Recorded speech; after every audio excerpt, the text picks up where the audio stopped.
If I have your attention, we'll go ahead and start the meeting. We'll call the roll at 3 o'clock. I want to welcome you for the meeting today, Thursday, November 13th. I'll ask Elizabeth to call the roll, please. Ms. Faulknight? Here. Mr. Bryson? Here. Mr. Coleman? Here. Mr. Dove? Here. Dr. Dozier? Here. Mr. Freeman? Here. Mr. Gunn? Ms. Hartung? Here. Mr. Jackson? Here. Mr. Jones? Ms. Leatherman? Here. Mr. Lee? Here. Mr. McIntyre? He's here. Yeah, they're out there. Okay. There he is. Mr. Moore? That's a good way to put it. I'm here, and there's Mr. McIntyre. Hey, we got 2 minutes to kill. She's calling roll. You have to go by my Just clock. go. For the record, the media has been notified in accordance with the requirements of the Freedom of Information Act, and the quorum is present. I think everybody's present, including Eddie Gunn and Dr. Kevin O'Kelly. I want to recognize them. They're participating virtually today. And I see both of them have signed on. So thank you. We'll start off with approval of the minutes. You've had an opportunity to review the minutes. Do we have any addition or changes? Have a motion, so moved. Second. Second. All those in favor say aye. Aye. Any opposed? Minutes stand approved. Starting with committee reports. We had a really good executive affairs meeting today. It covered a lot of topics. No action was taken. Dr. Carter will review a number of those during the President's report.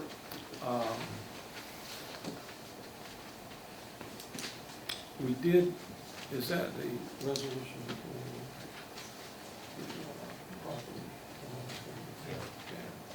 So we did have one resolution coming out of executive affairs for the transfer of the property tract from the South Carolina office. There we go. Thank you very much. Just part of this, the Board of Trustees has authority accepted whole real property conveyed to the university for the benefit of the university.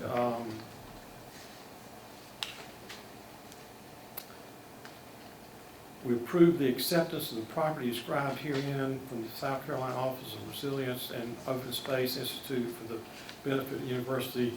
So we have a motion to approve coming out of executive affairs. I have a second. Second. All those, well, any discussion or questions? It's a pretty big deal. 8,000 plus acres, is that one? 8,000 plus acres. That's a lot, which will benefit the university. Any other discussion or questions about it? All those in favor, say aye. Aye. Any opposed? Hearing none, stands approved. This might take a little while to come to fruition. How long? March. Okay, March. That's pretty good. Academic affairs and accreditation. Thank you. Thank you, Mr. Chairman. Today, the committee heard from Dr. Eric Lowry, the Dean of the School of Education, who discussed the work the school has been doing to develop a Master in Education degree in educational leadership. To address the growing need in the Pee Dee region and across the state, the new degree will prepare licensed educators to earn certification as an assistant principal, or supervisor. The new degree was presented to the committee by the provost for approval as Resolution 11-25. The committee unanimously approved the resolution, and we'd like to present it to the board for approval. Thank you. We have a recommendation from Academic Affairs and Accreditation for approval. I have a second. Second. All those in favor say aye. Aye. Any opposed? Hearing none, stands approved. Now his report. Mr. Chairman. The committee also heard from Dr. John Rowan, who reported that the Office of Admissions will host 2 more Saturday recruiting events before the end of the fall term, and will host 3 additional events in the spring.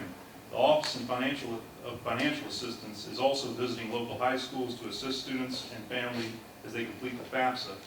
Finally, Dr. Rowan reported that Mark Albert has been selected as the new Chief Information Officer, with Vashon Brown as the Deputy Chief Information Officer. Mr. Albert, who will begin on January 5th, is replacing John Dixon, who's retiring after 19 years of service to Francis Marion. And finally, we heard from each academic team regarding the work going on in their areas. Each reported on impressive research and activities being conducted by the faculty and students. And that completes my report. Any questions for trustee Moore? Hearing none, we'll move on to development and alumni. Trustee Tracy Freeman. Thank you, Mr. Chairman. We had a good attendance. All our committee members was there. Mr. First started off with Ms. Laura Stanton. Just give you a couple of events that's coming up on January 26, 2026. We're going to have a giving day. And I'm going to send an email out to all the trustees. We're going to have to do a challenge on giving, and I'll put that challenge in there. And this challenge will come. We also is giving from everybody that who's here at the university, including faculty, staff, and also alumni. But like I said, I'm saying everybody. What day is the day? It's going to be January 26th. And so Mr. Ken Jackson also said it'd be good to do it now for us trustees, and anyone who wants to get that 25-year tax date, December 31st. Also, March 14th, we're going to have a donor recipient scholarship reception. April 24th is the annual golf tournament, and so I guess he wanted the ADs for us, how you want to sign up for that. For his gifts, the Dollar Forestry annual scholarships is coming up. Also, additional gifts we give to the universities: Paula and Ashley Reardon scholarships, Jim and Candace Brown fund. I think that's going to fund the autism program, and then the David and Helen Smith endowment scholarship. And then on October 21st to December 5th, Steve Gately Gallery, the Thunder and Wonder in 2025 FMU Student Jury Art Show will be presented there in the gallery. On November 13th at the Performing Arts Center, Mary Stewart and His Fabulous Superlatives will be performing. November 20th, the Southern Songwriters featuring Mr. Patrick Davis will perform. The Center for the Child continue to maintain normal enrollment. Government Leadership Institution, the next session will be January 22nd to the 23rd. And then the nonprofit organization Fred Shaheen Institute will be starting November 20 and 21st. As the annual alumni report given by Mr. Lee Daughtry, the events we just had, it was I think it was October 4th, we had a soccer reunion, and had soccer players from all the way back to 50 years ago that attended that. It was very well. On October 30th, we had a half hours at the Still Handles Brewery there in Columbia. I attended that. That was approximately 65 attendees. We had a good time, even though it was a little windy and cold, but we had a great time there. On November 18th, which is next Tuesday, we'll be having a biology alumni reception at the Fresh Ecology Center. And then also November the 12th, which was last night, we had about approximately 152 attendees at the Lifetime Alumni Lifetime membership. And we had a really nice oyster roast. Somebody ate my oysters because I can't eat them. And then lastly, not least, February the 6th and February the 7th will be the homecoming weekend. On the 6th, we have a reception, we call it the Homecoming Eve reception, and then also, of course, February the 7th, we're going to have a regular homecoming here in the athletic department. Please make sure we all attend that event.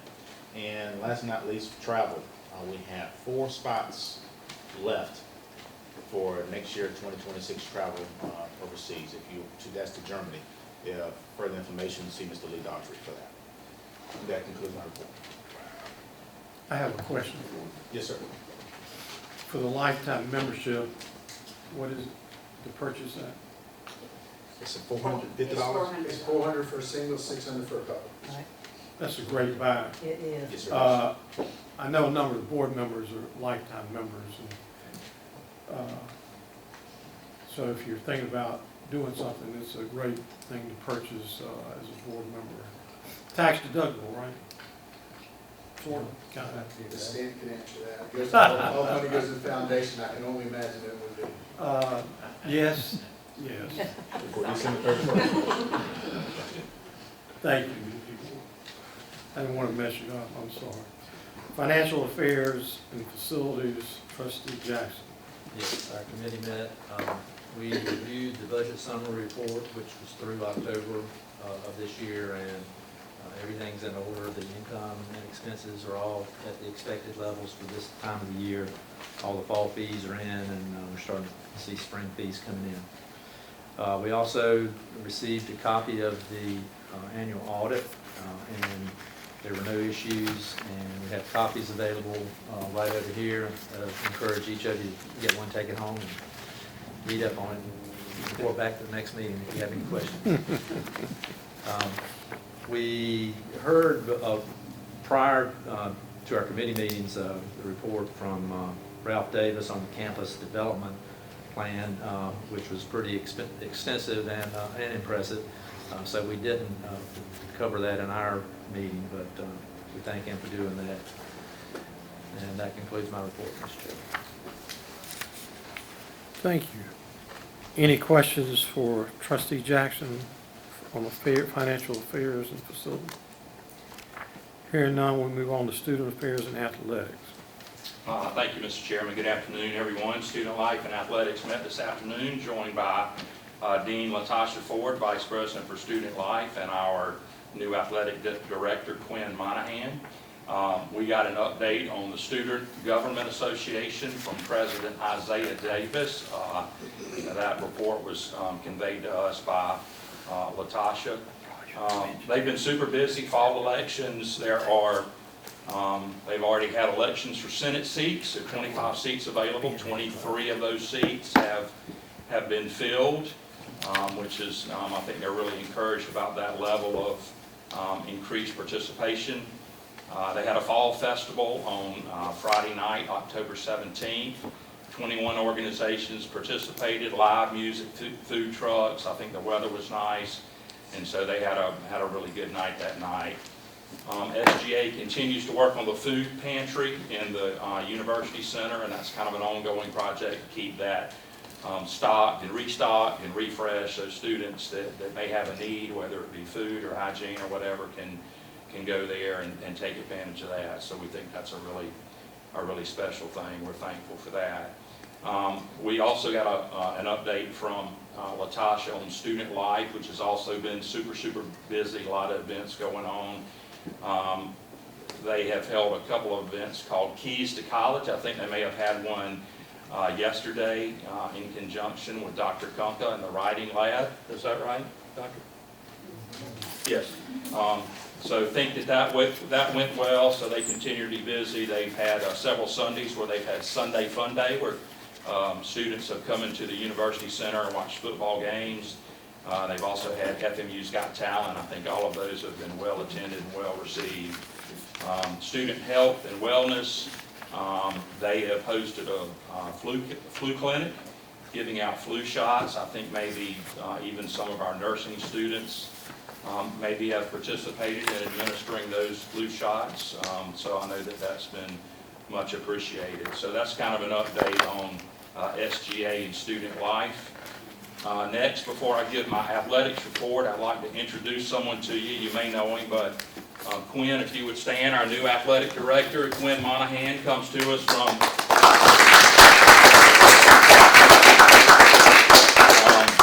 I've only known Quinn for about 2 hours, although we've corresponded via telephone and email, but excited for him. He comes to us after 13 years as athletic director at USC Beaufort. And I can already tell you, just from our limited interaction, he's going to do a great job. So if this report seems long, he gave me a much greater level of detail than I used to get from my dear friend Murray Hartsworth. And so I'll try, there's a lot happening with athletics, and it's a lot to be excited about, and I'll try and pick the highlights, but there's just really a lot of stuff going on. First thing I'll say is December 1st from 3 to 5 in the Cottage is going to be something for to honor Murray Hartsler. I'm sure we'll either be hearing about it via email, but anybody that's in the area and able to attend, I would ask and encourage you to do that. Volleyball, preseason pick number 2 in the Conference Carolinas preseason poll, finished as the East Division champs, number 1 seed in the upcoming conference tournament, which starts on November the 22nd. Finished the regular season with a record of 21-9. Lots of players earned Conference Player of the Week awards on 5 different occasions during the season. Men's soccer had a great season, if you will, finished with an 8-4-5 record, won the East Division crown, and was the top seed in the Conference Carolinas tournament. 6 players earned all conference recognition. Women's soccer, I don't know if you guys have been following this, but it's been absolutely amazing. So the women's soccer team has a league best record of 16-1 and currently ranked 18th in the country in Division II soccer. That's a big deal. They won the East Division crown. It's the top seed in the Conference Carolinas tournament, and they'll face Young Harris in the semifinals on Friday at 3:30 p.m. in Brown Summit, North Carolina. We had our team, and it's hard to believe, but we had the offensive player of the year, the defensive player of the year, and the coach of the year, all coming from our women's soccer team. So just they've been nationally ranked for 7 weeks during the 25 season, so pretty amazing stuff. Men's and women's basketball, that's about to kick off. Patriot women are picked to win the conference crown according to the preseason poll. Patriot men are tabbed to finish 8th, and both teams kick off Friday. Is that here, or is that? Men are home Friday and Saturday, the women are away. Okay, all right. Men and women's cross country had a great season as well. Finished 14th in the Conference Carolinas Championship meet. Kyle Elliott was awarded the Conference Carolinas Elite 26 Award for men's cross country. Men's golf played several tournaments this fall. Had a best finish of 8th place in the Temple University International. Sophomore Leander Niehaus was twice named the Big Sky Conference Player of the Week. Set a scoring record with a 206 score at the Phoenix Invitational hosted by Elon. They'll play 6 tournaments in the spring, concluding with the Big Sky Championship in Litchfield Park, Arizona. Lastly, for the third consecutive year, FMU received the Conference Award for Student Athlete Programming at the annual Student Athlete Advisory Committee retreat in Greenville. So just get used to it, guys. I get a much greater level of detail from Quinn, so these reports may go a little bit longer. But anyway, Mr. Chairman, that concludes my report. Thank you. Good report. Any questions? Hearing none, we'll move right on to the President's report. Mr. Chairman, a couple of things very quickly. I have a ton of the Southern Songwriter tickets. If anybody wants this before you go, they're sitting up on my desk. I think there are 20 tickets here. If you want to grab a couple of tickets, please do so. They're right here. Now, if I might, Mr. Chairman, I have one presentation to make. A friend of mine brought me this a few weeks ago, and when I got it, I knew exactly where it needed to go. It weighs a ton, and Tracy, I'm going to ask you to slide back and give me a hand as we jointly give this to my dear friend, Karen Lemon. Oh.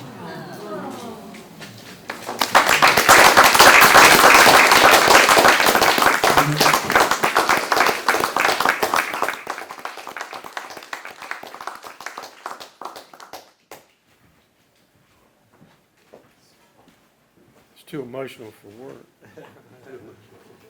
Thank you very much.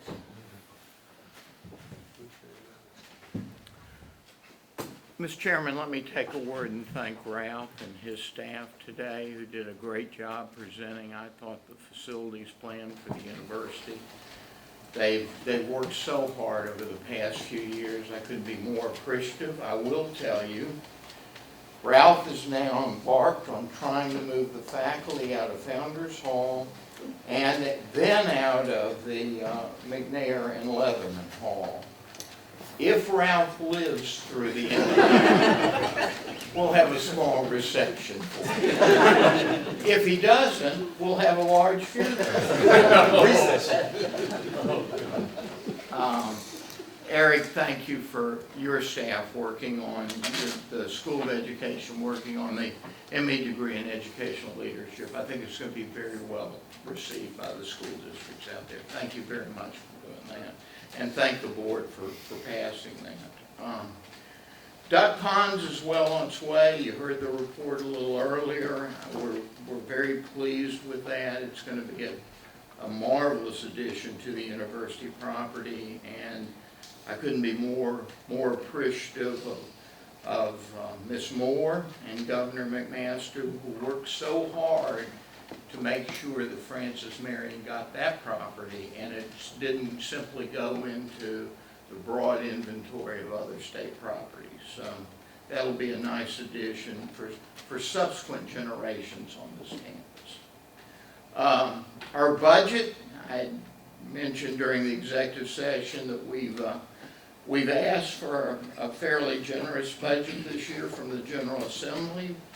We've asked for $2.95 million in tuition mitigation. We've asked for $500,000 in additional campus security, $5 million for the library, and we asked for $4 million in miscellaneous projects.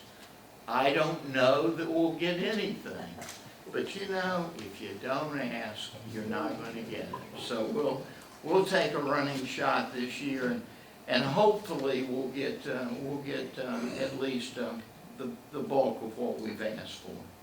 I want to remind everybody here that we have homecoming coming up, a very special homecoming this year.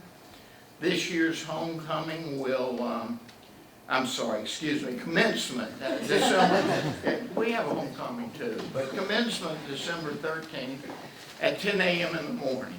For my board members who are generally very observant, but sometimes might forget, remember, we're just having one event this year, so do not come on Friday night, okay? Wait and come on Saturday night, one event, and we're honoring P.J. Browning, who's the present publisher of the News and Courier, and we are honoring our own Murray Hartzell, who will likely have even less words to say at commencement than he does at board meetings. I think that's a fair hunch.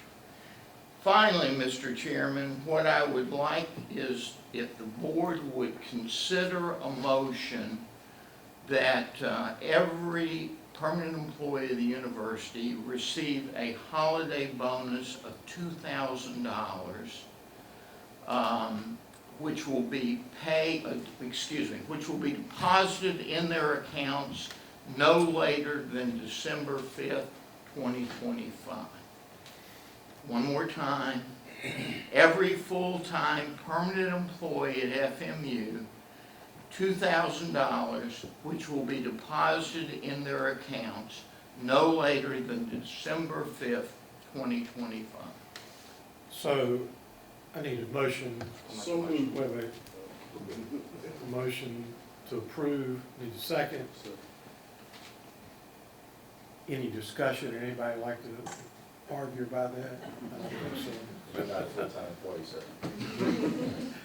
Hearing none, all those in favor say aye. Aye. Any opposed? Motion stands approved. Thank you, Dr. Carter. That for concludes my report, Mr. Chairman. That's a good way to end. Well, new business.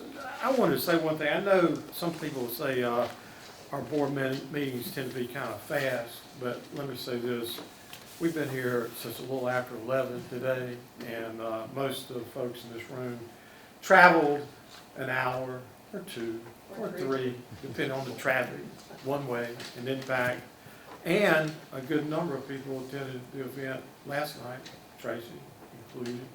And I thank you for that. I think sometimes we don't get credit for that, and I really appreciate the work that you do prior to the board meeting so that the meetings won't be lengthy and discussion and drawing it out. And we do a lot of work prior to coming in here, so we know what we're going to do when we get in here. That's why it speeds right along. We do have some new business. Believe it or not, it's time for a new nominating committee, and the chair, Jody Bryson, has agreed to do that, and members Trish Hartung and Paul Dove. And I really appreciate the work you'll do with that. Any other new business? No need for executive session. Do I have a motion to adjourn? Meeting stands adjourned. Thank you. Thank you. Have a safe trip back.